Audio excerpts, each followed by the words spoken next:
कर रहे हैं आज हम लोग कक्षा 11वीं के फोटोसिंथेसिस चैप्टर के लेक्चर नंबर 2 का, जिसमें आज हम लोग पढ़ेंगे किसके बारे में, एक्सपेरिमेंट रिलेटेड टू फोटोसिंथेसिस।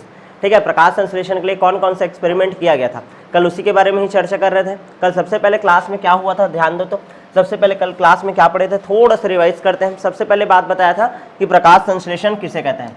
आप लोग देखे थे कि प्रकाश संश्लेषण किसे कहते हैं, इसका परिभाषा देखे थे। और मैं क्या बोला था कि जो हरे पेड़ पौधे होते हैं वो सूर्य प्रकाश की उपस्थिति में क्लोरोफिल की सहायता से CO2 और जल की मदद से किसका निर्माण करते हैं, ग्लूकोज जैसे भोज्य पदार्थ का निर्माण करते हैं। ठीक है, और कौन सा गैस मुक्त करते हैं जी, ऑक्सीजन। कौन सा गैस मुक्त करते हैं, ऑक्सीजन। 6CO2 12 H2O, ये था ना। ठीक है, और क्या बोला था, क्लोरोफिल और ये किसके उपस्थिति में, सूर्य प्रकाश की उपस्थिति में। ये हो गया था आपका क्या, परिभाषा। उसके बाद हम लोग क्या पढ़े थे, प्रकाश संश्लेषण का क्या पढ़े थे जी, गुण, फीचर पढ़े थे। ठीक है, प्रकाश संश्लेषण एक कैसी अभिक्रिया है बोला था मैं, रेडॉक्स अभिक्रिया। कैसा अभिक्रिया है, रेडॉक्स अभिक्रिया, जिसमें कार्बन डाइऑक्साइड का क्या होता है आपका अपचयन और इसका क्या होता है, ऑक्सीकरण। क्लियर है। उसके बाद मैं बोला था यह एक भौतिक रासायनिक प्रक्रम है। भौतिक रासायनिक प्रक्रम है मतलब प्रकाश आएगा, प्रकाश ऊर्जा जो रहेगा, ठीक है, वो किस में कन्वर्ट हो जाएगा, रासायनिक ऊर्जा में। ठीक है, और उसके कारण क्या होगा, केमिकल रिएक्शन होगा और ये बनेगा। तो ये एक भौतिक प्रक्रम है और ये कौन सा प्रक्रम है, रासायनिक प्रक्रम। तो भौतिक रासायनिक प्रक्रम है, ऐसा बोला जाता है। इसके अलावा मैं आप लोगों को क्या फीचर बताया था, याद करो। ठीक है, यह इसमें अकार्बनिक पदार्थों को किस में बदला जाता है, कार्बनिक पदार्थ में। इसके बारे में बताए थे। इसके बाद हम लोग क्या पढ़े थे, यह एक उष्माशोषी अभिक्रिया है। अच्छा, और साथ ही साथ बोला था ये एनाबोलिक रिएक्शन है। एक होता है एनाबोलिक और एक होता है क्या आपका कैटाबोलिक, और दोनों को मिलाकर के क्या बोलते हैं, मेटाबोलिक। क्या बोलते हैं, मेटाबॉलिक। एनाबॉलिक रिएक्शन मतलब जिसमें निर्माण हो रहा है, यहाँ पास किसका निर्माण हो रहा है, देखो तो ग्लूकोज का निर्माण हो रहा है। तो ग्लूकोज का निर्माण हो रहा है, इस कारण इस रिएक्शन को कैसे रिएक्शन बोलते हैं, एनाबॉलिक रिएक्शन। क्या बोलते हैं, एनाबॉलिक रिएक्शन। यहाँ तक हो गया था। उसके बाद हम लोग प्रकाश संश्लेषण का क्या देखे थे, महत्व देखे थे। गुणों के बाद क्या पढ़ लिए थे, महत्व। महत्व में क्या आप लोगों को बताया था, इसी के कारण हमारे वायुमंडल में किसका उत्पादन हो रहा है, ऑक्सीजन का। इसी के कारण CO2 का मात्रा क्या है, नियंत्रित है। CO2 की मात्रा का क्या है, नियंत्रण है। और क्या बोला था, प्राथमिक भोज्य पदार्थ का क्या है, ये सोर्स है। C6H12O6 जितने भी स्वपोषी जीव हैं इसको बनाते हैं, और स्वपोषी जीवों को कौन खाता है जी, विषमपोषी जीव। क्लियर है। तो सबके एनर्जी के लिए सबसे ज़्यादा जरूरी यही है। ठीक है, तो प्रकाश संश्लेषण का परिभाषा, उसका गुण और उसका महत्व। उसके बाद हम लोग स्टार्ट कर दिए थे किसके बारे में पढ़ना, एक्सपेरिमेंट के बारे में। मैं क्या बोला था कि प्रकाश संश्लेषण के लिए आवश्यक कितने तत्व होते हैं, मेनली 4 आवश्यक तत्व। कौन कौन से होते हैं, 4 तत्व होते हैं। सबसे पहले जरूरी चीज क्या होता है बोला था मैं, सूर्य का प्रकाश। अच्छा, हरे पौधे, सूर्य का प्रकाश। दूसरा क्या बोला था, हरे पौधे। और क्या ये एकदम जरूरी चीज क्या है, जल। और साथ ही में क्या चाहिए आपको, CO2, कार्बन डाइऑक्साइड। क्लियर है, CO2। अच्छा, इसके फलस्वरूप हमको क्या उत्पाद प्राप्त होता है, उत्पाद के रूप में हमको क्या प्राप्त होता है, ग्लूकोज। और ग्लूकोज कौन से फॉर्म में स्टोर होता है, स्टार्च के रूप में बनता ग्लूकोज है। और कौन से रूप में संचित होता है, स्टार्च के रूप में। क्लियर है ना। हरे पेड़ पौधों में क्या पाया जाता है, स्टार्च पाया जाता है। ठीक है, ग्लूकोज बनता है और वो कौन से रूप में स्टोर होकर के रहता है, स्टार्च के फॉर्म में। अच्छा, और क्या बोला था मैं, और क्या बनता है, ऑक्सीजन। क्लियर है ना। देखो, कार्बन डाइऑक्साइड और पानी की जरूरत पड़ता है जी, किस में होगा ये पूरा रिएक्शन, हरे पौधे में होगा। और किसका जरूरत पड़ता है, सूर्य के प्रकाश का। ये 4 चीज जरूरत रहता है। और बनता क्या क्या चीज है, ग्लूकोज बनता है और ऑक्सीजन बनता है। क्या बनता है, ऑक्सीजन। यहाँ तक क्लियर है कि नहीं, क्या क्या बनता है, ग्लूकोज और ऑक्सीजन। मतलब मान लो कोई एक्सपेरिमेंट करूंगा, उसमें स्टार्च बन रहा है मतलब प्रकाश संश्लेषण हो रहा है, ऑक्सीजन उत्पन्न हो रहा है मतलब प्रकाश संश्लेषण हो रहा है। क्लियर है कि नहीं। इसी को दर्शाने के लिए बहुत सारा क्या चला, एक्सपेरिमेंट चला। ठीक है, और वो एक्सपेरिमेंट में सबसे पहले हम लोग कौन सा एक्सपेरिमेंट देखे थे, याद करो। एक्सपेरिमेंट शुरू हुआ था और सबसे पहला एक्सपेरिमेंट हम लोग कौन सा देखे थे जी, ठीक है, सबसे पहला एक्सपेरिमेंट कौन सा वाला पढ़े थे, वेरीगेटेड लीफ एक्सपेरिमेंट। याद आया, वेरीगेटेड लीफ एक्सपेरिमेंट। ठीक है, variegated leaf experiment. Variegated leaf experiment में क्या होता था कि मान लो एक पत्ता है, ठीक है ना, तो ये जो पत्ता है, इस पत्ते का हम लोग एक हिस्से को क्या कर दिए, काले पेपर से ढक दिए। ठीक है, अब काले पेपर से ढक दिए तो इसके ऊपर प्रकाश पड़ेगा क्या, नहीं, प्रकाश नहीं पड़ेगा। ध्यान समझना, प्रकाश इसके ऊपर नहीं पड़ेगा, प्रकाश का किरण इसके ऊपर जाएगा क्या, नहीं। यदि प्रकाश का किरण नहीं जाएगा तो यहाँ पास स्टार्च बनता नहीं है। और जहाँ पास प्रकाश पड़ रहा है उस हरे भाग में क्या बन रहा है, आपका स्टार्च बनता है, स्टार्च बनता है। इससे क्या प्रूफ हुआ कि प्रकाश संश्लेषण का क्या आवश्यक है। हाँ हाँ, प्रकाश संश्लेषण कहाँ होता है, पौधे के हरे भाग में। ठीक है, क्या निष्कर्ष निकाले थे कि प्रकाश संश्लेषण कहाँ होता है, पौधे के हरे भाग में, पौधे के हरे भाग में होता है, ये बात किए थे, हरे भाग में होता है। ठीक है, यहाँ तक क्लियर हो गया था। उसके बाद सेकेंड एक्सपेरिमेंट चला था, कौन सा वाला एक्सपेरिमेंट चला था, याद करो। ठीक है, किसका था, Van Moll half leaf experiment, Van Moll half leaf experiment, half leaf experiment. Van लोफ हाफ लीफ एक्सपेरिमेंट क्या बोलते हैं, ध्यान से समझना। वान मोल क्या किया, एक परख नली लिया और इस परख नली में KOH से भीगा हुआ क्या डाल दिया, एक रुई डाल दिया। KOH से भीगी हुई एक रुई डाला, रुई डाला। ये KOH से भीगा हुआ रुई क्या करता है, इसमें उपस्थित जो भी CO2 रहता है उसको क्या कर लेता है, अवशोषित कर लेते हैं। CO2 को क्या कर लेगा, अवशोषित। क्लियर है कि नहीं। परख नली के अंदर तो क्या CO2 होगा, क्या नहीं। अब क्या करते हैं, एक पत्ती लेते हैं, इस पत्ती का आधा हिस्से को कहाँ डालते हैं, परख नली के अंदर, और आधा को कहाँ रखते हैं, परख नली के बाहर। इसी दुनिया में आ जाए युवराज, इसी दुनिया में। ठीक है, ध्यान दो। तो आधा पत्ती को कहाँ रखते हैं, परख नली के अंदर, और आधे को कहाँ रखते हैं, परख नली के बाहर। अब अंदर जो परख नली के हिस्से को रखे हैं, ध्यान से समझना। ठीक है, यहाँ पास CO2 इसको अवेलेबल होगा क्या, नहीं। यदि CO2 यहाँ अवेलेबल नहीं होगा तो यहाँ पास स्टार्च का फॉर्मेशन होगा क्या, नहीं होगा। और यहाँ पास को चूंकि बाहर में है, बाहर में वायुमंडल है, वायुमंडल में क्या उपस्थित है, CO2, तो इस कारण यहाँ पास क्या बनता है, स्टार्च बनता है। यहाँ तक क्लियर है। ठीक है, तो ये हम लोग कौन से एक्सपेरिमेंट पढ़ लिए थे, वान Moll half leaf experiment. Van मोल नामक वैज्ञानिक ने किया था, हाफ लीफ लिया, आधा पत्ती को लिया, आधे को अंदर डाला परख नली के और आधे को बाहर। यहाँ तक क्लियर है कि नहीं, यहाँ तक क्लियर है। चलो, अब तीसरा जो एक्सपेरिमेंट था, इसी में अब आगे बढ़ते हैं। ये है आपका जोसेफ प्रिस्टले का एक्सपेरिमेंट। ठीक है, हेडिंग डालो, प्रिस्टले का बेल जार प्रयोग, प्रिस्टले का बेल जार प्रयोग, प्रिस्टले का बेल जार प्रयोग। ठीक है, जोसेफ प्रिस्टले ने सन 1770 में ये एक्सपेरिमेंट किया था।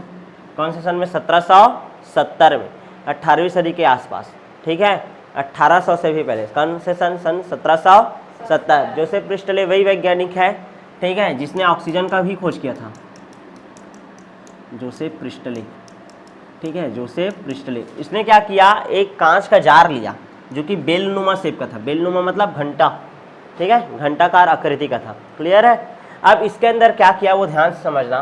ठीक है, क्या क्या चीज़ लिया है, एक बेल जार लिया, इस बेल जार के अंदर क्या किया, एक मोमबत्ती जलाया। क्या किया, एक मोमबत्ती जलाया। ध्यान समझना, ये बेल जार है, इस बेल जार के अंदर क्या जलाया, मोमबत्ती जलाया। मोमबत्ती जलाया और यहाँ पास अंदर में किसको रखा, चूहा को। इसको रखा, एक चूहा को। ठीक है, ये है भाई चूहा। ठीक है, एक बेल जार है। ठीक है, इस बेल जार के अंदर चूहा को रखा और अंदर में क्या जल रहा था, मोमबत्ती। कुछ समय बाद क्या होगा, ये चूहा मर जाता है। कुछ समय बाद, कुछ समय बाद क्या हुआ, चूहा क्या हो गया, मर गया, और मोमबत्ती क्या हो जाएगी, बुझ जाएगी।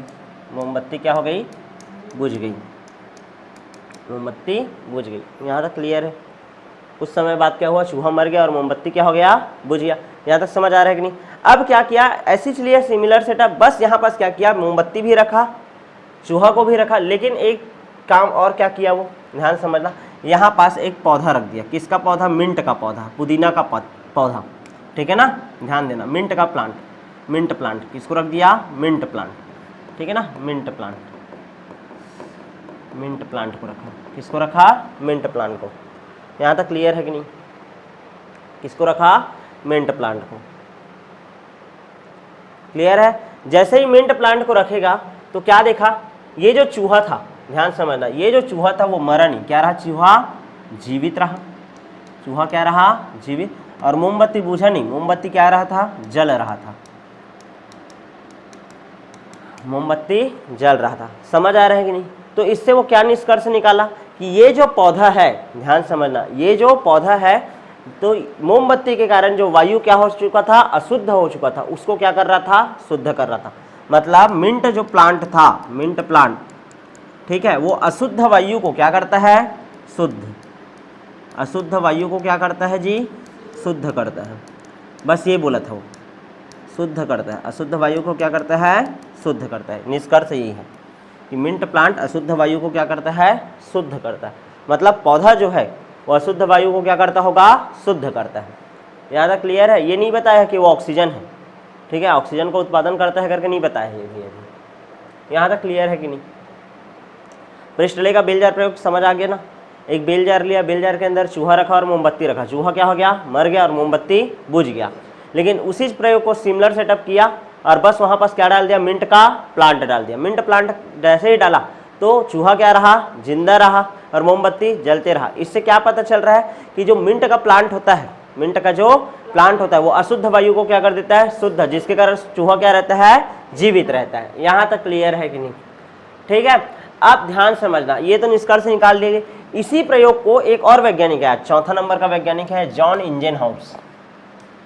जॉन इंजनहाउस, जॉन इंजनहाउस नामक वैज्ञानिक आया, ठीक है, सन 1730 से 1799, इसी के मध्य इसका भी प्रयोग है।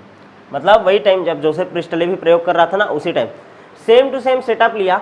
ध्यान से समझना, इसने भी किसके जैसे ही सेटअप लिया, प्रिस्टले जैसा, प्रिस्टले के जैसा ही सेटअप तैयार किया, सेटअप तैयार किया। और क्या किया, ध्यान से समझना, वही चूहा लिया और क्या लेगा, मोमबत्ती लिया और क्या लेगा, मिंट प्लांट लिया, मिंट प्लांट लिया और क्या लिया, बेल जार लिया। चूहा जिंदा रहेगा कि मर जाएगा जी? जिंदा रहेगा। चूहा क्या रहेगा, जिंदा, ठीक है, चूहा क्या रहा, जीवित रहा, चूहा का क्या रहा, जीवित रहा। लेकिन ये प्रयोग कब किया है, वो दिन में। कब किया, दिन में। सेम टू सेम यही एक्सपेरिमेंट, सेम टू सेम यही एक्सपेरिमेंट वो जब किस में किया, रात में किया। यही एक्सपेरिमेंट को जब किया, जब वो रात में, तो जो चूहा था, ठीक है, तो चूहा क्या हो गया, मर गया भाई, चूहा क्या हो गया, मृत हो गया। समझ आ रहा है कि नहीं? दिन में बस धूप में रखा तो चूहा क्या रहा, जिंदा रहा, और रात में यही एक्सपेरिमेंट को किया तो चूहा क्या हो गया, मर गया। मतलब रात में भी सेम टू सेम सेटअप बनाया और मिंट का प्लांट लगाया, लेकिन अब रात को चूहा क्या हो गया, मर गया, और मोमबत्ती क्या हो जाएगा, बुझ जाएगा। यहाँ तक क्लियर है कि नहीं? जॉन इंजनहाउस का प्रयोग, ठीक है। इससे क्या पता चल रहा है कि दिन में बस जो पौधे हैं वो अशुद्ध वायु को क्या करते हैं, शुद्ध करते हैं, रात में नहीं करते। पहला चीज ये क्लियर हुआ कि नहीं? अच्छा, इसी ने एक और एक्सपेरिमेंट किया था, ये हो गया क्या, ठीक है, हटा दूं मैं, ठीक है। इसी ने फिर क्या एक्सपेरिमेंट किया, ठीक है, जलीय पौधा हाइड्रिला लिया। कौन सा पौधा लिया, हाइड्रिला। ये पहला प्रयोग हो गया ना, चूहा वाला, प्रिस्टले जैसा।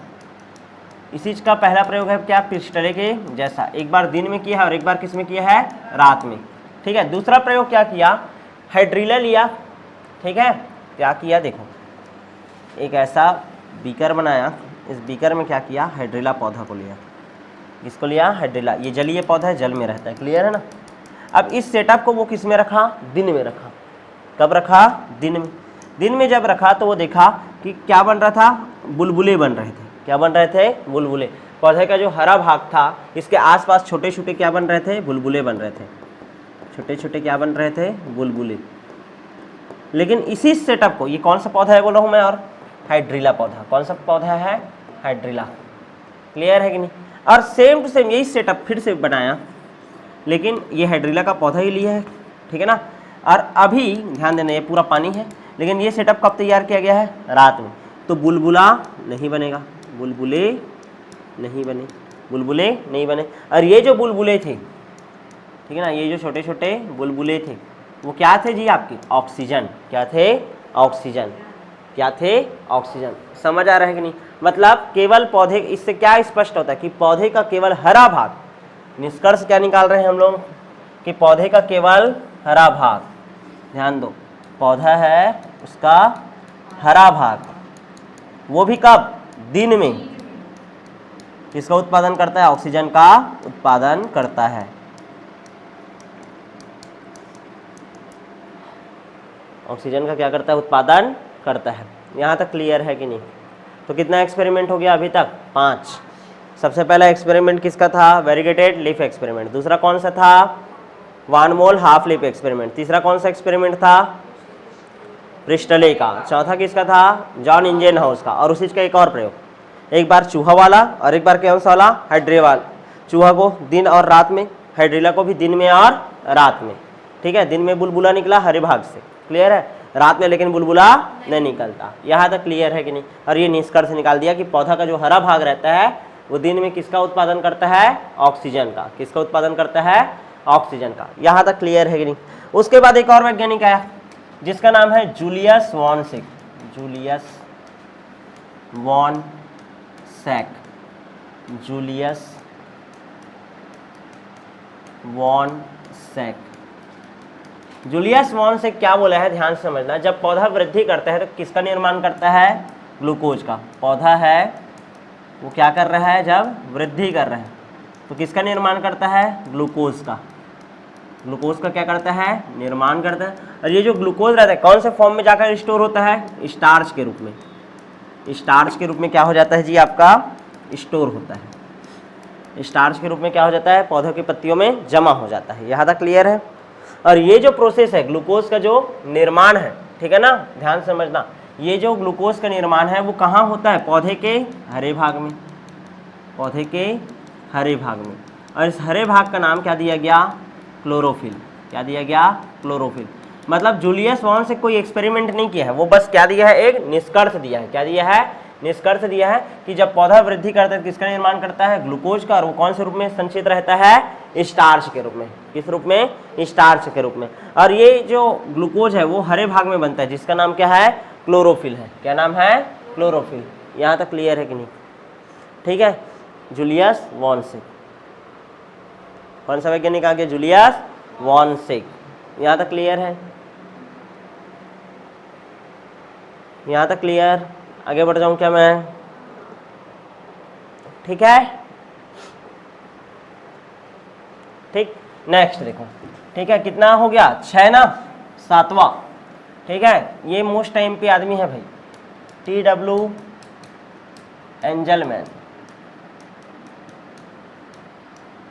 या एंगलमैन बोलते हो तुम लोग, Angelman. TW Angelman. TW Angelman का प्रयोग क्या किया है वो ध्यान समझना। ठीक है, ध्यान समझना। वो क्या किया? एक हरा शैवाल लिया, क्लैडोफोरा। शैवाल क्या है? क्लैडोफोरा नामक एक शैवाल लिया। ये हरा शैवाल है, ठीक है ना। क्या नाम है इस शैवाल का? क्लैडोफोरा। क्या नाम है इसका? क्लैडोफोरा। क्लैडोफोरा हरा शैवाल है, ये हरा शैवाल है। इस हरे शैवाल को क्या किया? ध्यान समझने का कोशिश करो। इस हरे शैवाल को किस में रख दिया? एक परख नली के अंदर रखा। किसके अंदर रखा? परख नली के अंदर। और ये इसको किस में रखा? ये पूरा पानी है, ऐसा समझो। क्या है? ये पूरा पानी है। यहाँ तक क्लियर है? यहाँ तक समझ आया कि नहीं? अब क्या किया वो? एक प्रिज्म लिया। क्या लिया? प्रिज्म। अब इस प्रिज्म से श्वेत प्रकाश किरण को क्या किया? गुजारा। ठीक है ना, श्वेत प्रकाश किरण को क्या किया? गुजारा। यानी प्रकाश किरण को क्या करेगा? गुजारेगा। इसके बाद क्या होगा? प्रकाश किरण जो रहता है कितने रंगों में विभक्त होता है? 7। कितने रंगों में? 7। ठीक है, ध्यान देना है।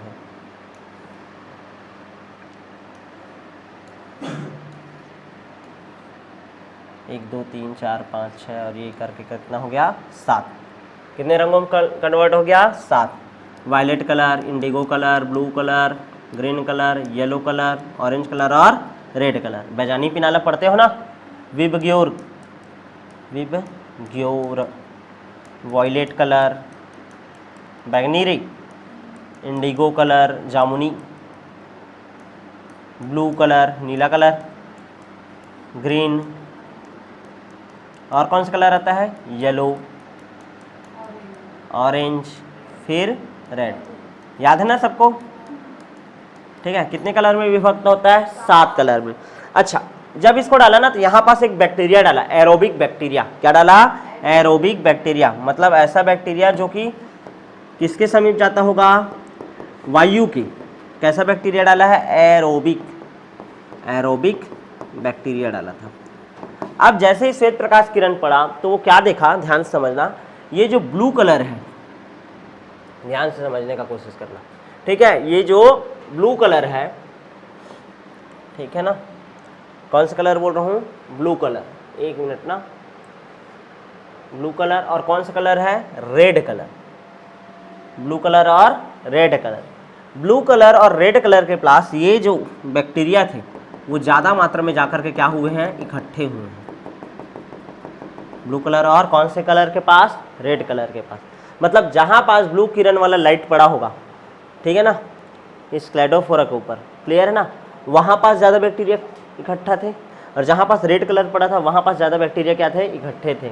इससे क्या पता चल रहा है, क्या पता चल रहा है कि जो ब्लू कलर है और कौन सा कलर, रेड कलर, ये जो प्रकाश का किरण है वो बहुत ज़्यादा मात्रा में किसका उत्पत्ति करता है, ऑक्सीजन का, और ऑक्सीजन का उत्पत्ति करता है। इस कारण एरोबिक बैक्टीरिया, वायवीय बैक्टीरिया इसकी ओर क्या होते हैं, आकर्षित होते हैं। यहाँ तक क्लियर है कि नहीं, समझ आ रहा है कि नहीं, ध्यान से समझना। नीला रंग और लाल रंग का जो प्रकाश किरण होता है वो ऑक्सीजन का अधिक मात्रा में क्या करता है, उत्पादन करता है, जिसके कारण ये जो एरोबिक बैक्टीरिया है, वायवीय बैक्टीरिया है, वो किधर जाते हैं, ब्लू कलर के पास और रेड कलर के पास। यहाँ तक क्लियर है, समझ आया कि नहीं, लिख लो भाई, निष्कर्ष क्या निकला इससे, निष्कर्ष क्या निकला, blue and red light, red colour light, ठीक है, अधिक मात्रा में O2 का उत्पादन करते हैं। इस कारण एरोबिक बैक्टीरिया वहाँ ज़्यादा इकट्ठा हुए, वहाँ ज़्यादा इकट्ठा हुए, क्लियर है ना। एरोबिक बैक्टीरिया किस कारण ज़्यादा इकट्ठा हुआ, क्योंकि वहाँ पास क्या बन रहा था, ऑक्सीजन। अरे हरा पौधा, हरा है नहीं, क्लेडोफोरा एक सवाल है, सवाल किसके अंतर्गत आता है, पादप के अंतर्गत आता है, समझ आ रहा है कि नहीं।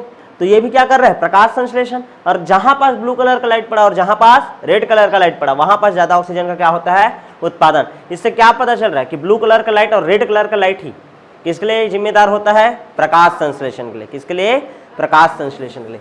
यहां तक क्लियर है कि नहीं। और ध्यान से समझना, TW एंगलमैन नहीं, इसी के आधार पर पहला क्या बनाया था, सक्रिय स्पेक्ट्रम, ठीक है ना, एक्शन स्पेक्ट्रम बनाया। क्या बनाया, एक्शन स्पेक्ट्रम बनाया, इसी प्रयोग के आधार पर, इस प्रयोग के आधार पर, इस प्रयोग के आधार पर, ठीक है ना। कैसा एक्शन स्पेक्ट्रम है, एक्शन मतलब क्या होता है, कार्य करना, एक्शन मतलब क्या होता है, कार्य करना। प्रकाश संश्लेषण में कौन सा कार्य हो रहा है, ऑक्सीजन का उत्पादन, तो O2 का उत्पादन हो रहा है, O2 का क्या हो रहा है, उत्पादन हो रहा है, ठीक है। सबसे ज्यादा कौन से कलर में होता है बोला हूं मैं, ब्लू कलर और रेड कलर। तो ऐसे कलर को लेते हैं, VBGYOR, कौन कौन से कलर में हो रहा है, ब्लू में और रेड में। तो सबसे ज़्यादा ऑक्सीजन का उत्पादन हो रहा है। तो ये ग्राफ ऐसे चल रहा था, ब्लू कलर जैसा है ये उड़ गया, फिर जहाँ पास रेड कलर आएगा वहाँ पास क्या हो गया, उड़ गया, क्लियर है। तो ये बन गया आपका क्या, एक्शन स्पेक्ट्रम, किसका, प्रकाश संश्लेषण का। रेड कलर में उठा है और कौन से कलर में, ब्लू कलर में, ऑक्सीजन उत्पादन ज़्यादा हुआ। तो ये है एक्शन स्पेक्ट्रम।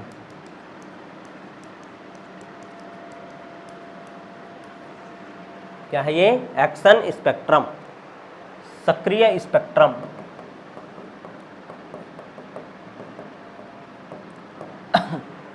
सक्रिय स्पेक्ट्रम, यहां तक क्लियर है कि नहीं, समझ आया।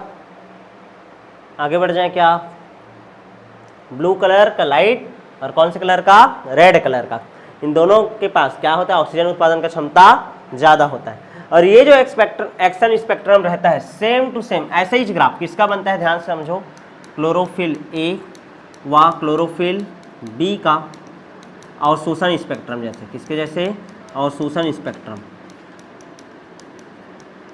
ऐसी एक और डायग्राम बनाओगे, किसके लिए, क्लोरोफिल ए और क्लोरोफिल बी के लिए, वो भी कैसे बनेगा, सेम टू सेम ऐसा ही, क्लियर है। मतलब क्लोरोफिल ए भी कौन से कलर को अवशोषित करता होगा, ब्लू कलर और रेड कलर, क्लियर है ना। तो उसको हम लोग क्या बोलते हैं, अवशोषण स्पेक्ट्रम, क्या बोलते हैं, अवशोषण स्पेक्ट्रम। यहाँ तक क्लियर है। ऑक्सीजन उत्पादन वाला बना दिया हूँ, तो क्या स्पेक्ट्रम बोलोगे, सक्रिय। और यहीं पास मान लो क्लोरोफिल ए और क्लोरोफिल बी के लिए बनाता तो क्या लिखते, इसी को अवशोषण स्पेक्ट्रम। तो कितने प्रकार का स्पेक्ट्रम बनता है, 2 प्रकार का, एक सक्रिय और एक अवशोषण। अवशोषण को इंग्लिश में क्या बोलोगे, एब्जॉर्प्शन स्पेक्ट्रम, एब्जॉर्प्शन स्पेक्ट्रम। ये दे अवशोषण स्पेक्ट्रम को क्या बोलते हैं इंग्लिश में, एब्जॉर्प्शन स्पेक्ट्रम। यहाँ तक क्लियर है, समझ आ गया कि नहीं। तो TW एंगलमैन का प्रयोग समझ आया जी, ठीक है। क्लैडोफोरा लिए है, किसको लिए है, क्लैडोफोरा। मोस्ट टाइम पे क्वेश्चन बनता है किसका, क्लैडोफोरा, किसको लिए है, क्लैडोफोरा, तंतुवत सवाल होता है वो। यहाँ तक क्लियर है, ठीक है। अच्छा, इसके बाद नेक्स्ट एक्सपेरिमेंट 8वां नंबर का है क्या ये, ठीक है। किसका एक्सपेरिमेंट है, वॉन नील का, किसका, वॉन नील का, Van Niel experiment, Van Niel experiment, ठीक है। ये क्या कर रहा था, बैक्टीरिया में प्रकाश संश्लेषण का अध्ययन कर रहा था, ठीक है। वॉन नील किस में प्रकाश संश्लेषण का अध्ययन कर रहा था, बैक्टीरिया में प्रकाश संश्लेषण का अध्ययन कर रहा था। तुम लोग क्या जानते हो, देखो तो इधर ध्यान दो, इधर तो 6CO2 + 12H2O क्या बनाता है जी, C6H12O6 प्लस कितना H2O, 6H2 और कितना O2, 6O2, ये बनता है। ये तो रटा गया होगा, कई बार हो गया। अब ध्यान से देखो, वो क्या बोला कि ये जो H2O है, ये जो आपका H2O है वो हाइड्रोजन दाता होता है। जरूरी नहीं कि H2O ही हाइड्रोजन दाता हो, H2S भी हाइड्रोजन दाता हो सकता है। और उसको ग्रहण करने वाला कोई ग्राही होता है, उसको ग्रहण करने वाला कोई क्या होता है, ग्राही। ध्यान से देखो, जैसे H2O है उसको ग्रहण करने वाला ग्राही कोई A है, क्या है, ग्राही A है। तो वो क्या करता है, ये जो A है इस हाइड्रोजन को ग्रहण कर लेता है और AH बना देता है और ऑक्सीजन को क्या कर देता है, मुक्त कर देता है। इस रिएक्शन को बोलते हैं हम लोग प्रकाश अभिक्रिया या लाइट रिएक्शन। क्या बोलते हैं, लाइट रिएक्शन। यहाँ तक क्लियर है, ध्यान समझना। ये जो मम है, मम पानी है, पानी, ठीक है ना। ये जो पानी है H2O है, इस H2O को ग्रहण करने वाला कोई कंपाउंड होता होगा और ये हाइड्रोजन को छीन लेता है उससे और अपने पास रख लेता है और इसमें का ऑक्सीजन को क्या कर दिया, मुक्त कर दिया। अब ये जो बना है AH, ये किसके पास जाता है, CO2 के पास, किसके पास जाता है, CO2 के पास, और ये फिर से दे देता है इसको, ठीक है। और क्या बन जाता है आपका ग्लूकोज, C6H12O6 और प्लस फिर से ये क्या हो जाएगा, अकेला। समझ आया कि नहीं, क्लियर है। अब ध्यान से समझना, ठीक है। मतलब आपका जो डोनर है, यदि उसके पास, ध्यान से समझना, उसके पास यदि ऑक्सीजन है, इस कारण यहाँ पास बाई प्रोडक्ट के रूप में क्या बनता है, ऑक्सीजन। उप उत्पाद के रूप में क्या बनता है, ऑक्सीजन। ये तो, और अच्छा, इसको बोलते हैं लाइट रिएक्शन, इसको बोलते हैं डार्क रिएक्शन। इसको क्या बोलते हैं, डार्क रिएक्शन। इसको बोलते हैं प्रकाश अभिक्रिया, इसको बोलते हैं अंधकार अभिक्रिया। इसको क्या बोलते हैं, प्रकाश अभिक्रिया, इसको क्या बोलते हैं, अंधकार अभिक्रिया। क्लियर है कि नहीं, यहाँ तक समझ आया, ठीक है। ये ए कोई क्या है, ग्राही है, यहाँ तक क्लियर है। अब ध्यान से समझना, ये जो ए है ना, ये ए होता है NADP। क्या होता है, NADP, nicotinamide adenine diphosphate, nicotinamide adenine diphosphate. क्या बोला हूँ, निकोटिनामाइड एडेनिन डाइफास्फेट, NADP। ये NADP क्या करता होगा, यहाँ पास हाइड्रोजन को लेता होगा और NADPH में कन्वर्ट होगा और NADPH CO2 को देता होगा क्या, अपना हाइड्रोजन, और ये किस में कन्वर्ट हो जाता है, C6H12O6 में, और फिर से NADP क्या हो जाता है, अलग। क्लियर है कि नहीं, ए का मतलब क्या है, NADP। यहाँ तक क्लियर है कि नहीं। मतलब ध्यान से समझना, अब तुम लोग क्या सीखे हो कि जब H2O है तो ये अपना हाइड्रोजन को दिया, और ये हमको मतलब ऑक्सीजन से है कि हाइड्रोजन से है, ऑक्सीजन से है कि हाइड्रोजन से, प्रकाश संश्लेषण में गलत, हाइड्रोजन से। पेड़ पौधे को ऑक्सीजन उत्पादन करना ये वो मायने नहीं है, उसके काम का क्या चीज़ है, ग्लूकोज ना। उसको क्या चाहिए, एनर्जी। एनर्जी किससे मिलेगा जी, ग्लूकोज से मिलेगा ना उसको, वो ग्रहण करने के लिए। तुम लोग क्या बोलते हो, पेड़ पौधे जो रहते हैं CO2 ग्रहण करते हैं, ऑक्सीजन ग्रहण करते हैं बोलते हो क्या, नहीं। तो उसको किससे मतलब है, CO2 से।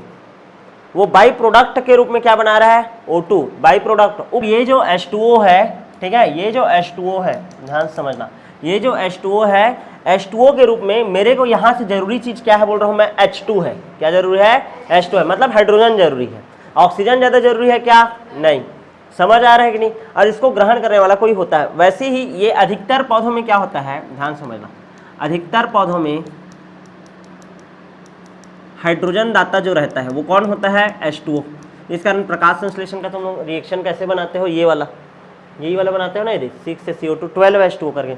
मान लो, ठीक है, बैक्टीरिया है तो वो H2O ग्रहण ना करते, ये क्या करता है, H2S ग्रहण किया। क्या ग्रहण करेगा, H2S। अब H2S ग्रहण करेगा, ये A है। अब देखो क्या हो जाएगा, ये AH हो गया, और यहाँ पास कौन सा गैस निकलेगा, सल्फर। कौन सा गैस निकल जाएगा, सल्फर। हमको तो मतलब इससे AH रहेगा, वो किसके साथ क्रिया करेगा, CO2 के साथ, और क्या बना देगा फिर से C6 से H12O6। बन गया कि नहीं, समझ आ रहा है कि नहीं जी। और ये A फिर से क्या हो गया, मुक्त हो गया। तो ध्यान से देखो, जब H2O था तो क्या मुक्त हो गया था, ऑक्सीजन, और जब H2S क्या मुक्त होगा, सल्फर। क्या मुक्त होगा, सल्फर। समझ आ रहा है कि नहीं। तो प्रकाश संश्लेषण में ध्यान समझना, प्रकाश संश्लेषण में जो ऑक्सीजन मुक्त होता है, जो ऑक्सीजन मुक्त होता है वो कहाँ से आता है, जल से, ना कि CO2 से। समझ आ रहा है कि नहीं। मतलब वायुमंडल में जो CO2 है वो ऑक्सीजन बना रहा है क्या, नहीं। जो पानी है वो पानी टूट रहा है, और पानी टूट करके क्या बनाता है, ऑक्सीजन। क्या बनाता है, ऑक्सीजन। यहाँ तक क्लियर है कि नहीं, किसी कोई दिक्कत है क्या, नहीं ना। यानी कि प्रकाश संश्लेषण की प्रक्रिया में जितना भी ऑक्सीजन मुक्त होता है वो कहाँ से आता है, आपका पानी से। कहाँ से आता है, पानी से। तो ये जो रिएक्शन था, याद करो, 6CO2 + 6H2O, और ये क्या बनाता है आपका C6H12O6 + 6O2। और एक रिएक्शन क्या लिखते हैं, 6CO2 + 12H2O क्या बनाता है, C6H12O6 प्लस क्या, 6H2O + 6O2। अब यदि इस रिएक्शन को देखूंगा तो 6 कार्बन है भाई, यहाँ इधर भी 6 कार्बन है। ऑक्सीजन 6 दूनी 12, 12 और 6 18, यहाँ पास 6 और 6 दूनी 12, 12 और 6 18 हो गया। और यहाँ पास देखो तो हाइड्रोजन 6 दूनी 12, 6 दूनी 12, सब संतुलित है। लेकिन यहाँ पास देखो, ये जो CO2 है 6 दूनी 12, और यहाँ पास ऑक्सीजन है 6 दूनी 12। क्या मैं आप लोगों को बोला था क्या कि CO2 से आता है ऑक्सीजन, नहीं। तो ये वाला रिएक्शन क्या है, पूरा गलत। हमारा सही रिएक्शन ये है। क्यों सही है, क्योंकि यहाँ पास देखो 12 H2O है तो 12 ऑक्सीजन है, 12 H2O है, कितना ऑक्सीजन है, 12। तो ये देखो 12 ऑक्सीजन कैसे आया होगा, ये देखो 6 दूनी 12। मतलब मान लो बाई चांस मैं ये जो ऑक्सीजन है इसको मैं क्या बोल रहा हूँ, रेडियो एक्टिव ऑक्सीजन है। कैसा ऑक्सीजन है, रेडियो एक्टिव ऑक्सीजन है। यानी O18 है, इसका परमाणु भार कितना है, 16 होता है नॉर्मल का, इसका कितना है 18। तो जो ऑक्सीजन बनेगा उसमें भी क्या रहेगा, इसका परमाणु भार भी क्या रहेगा, 18।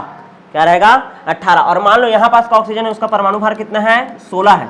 तो यहाँ पास जो ऑक्सीजन आया है ये भी कैसे रहेगा, 16 वाला रहेगा। यहाँ पास जो ऑक्सीजन है वो भी कैसे वाला रहेगा, 16 वाला रहेगा।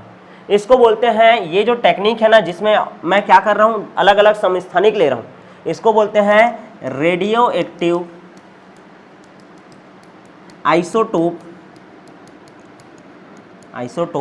ट्रेसर